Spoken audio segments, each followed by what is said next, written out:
Novi predsjednik gradskog odbora G17 Plus u Pančevu, Saša Pavlov, kaže da su u odbor ušli stručni i iskusni ljudi koji imaju šta da ponude gradu i Pančevcima. U narednom periodu Pavlov kaže da članovima gradskog odbora predstoji rad na terenu.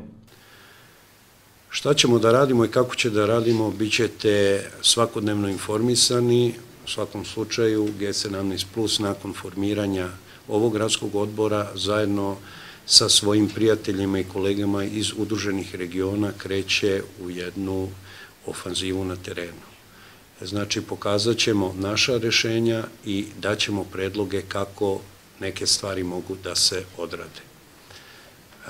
Koliko smo do sad bili aktivni u konkretnim stvarima, mogli ste jedino da vidite kroz primer Petrohemije, nažalost, s obzirom da se naša politička opcija ne nalazi u gradskoj vlasti, nažalost, jer imamo zaista dosta dobrih predloga koji nailaze na zid ćutanja od strane sadašnje gradske vlasti, ali mi i bez obzira na izražen zid ćutanja ispred nas pružamo ruku svim demokratskim opcijama u ovom gradu, jer mislim da zajedno moramo da delujemo u narednom periodu kako bi Pančevo posle višegodišnje stagnacije na svim poljima krenulo konačno napred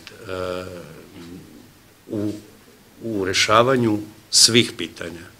Gost izborne skupštine gradskog odbora G17 Plus bila je potpredsjednica glavnog odbora ove stranke Verica Kalanović, koja je rekla da je Pančevo veoma važan ekonomski centar i da je razvitak grada zadatak koji predstoji ovom odboru. Pred našim gradskim odborom ogroman je posao.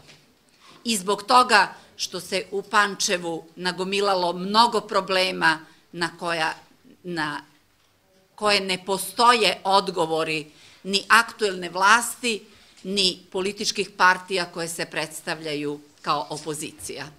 Pred nama je posao nuđenja rešenja, pravljenja ozbiljne strategije rešavanja pitanja daljeg razvoja Pančeva. Pred nama je izazov da pokažemo da imamo ljude koji su sposobni ne samo da ta rešenja ponude, nego i da svojim sopstvenim rezultatima pokažu da je to moguće i da su oni za to spremni. Pored Saše Pavlova i Aleksandra Farkaša, članovi novog gradskog odbora G17 Plus su Zoran Mihaljčić, Suzana Jovanović, Monika Knežević, Iboja Raša, Dragana Nikolić, Miloš Đorđević, Petar Stojić, Aleksandar Kovačević, Srđan Stanković i Miša Faraga. U sastav gradskog odbora kooptiran je po funkciji predsjednik omladinske mreže G17 Plus u Pančevu, Aleksandar Stevanović.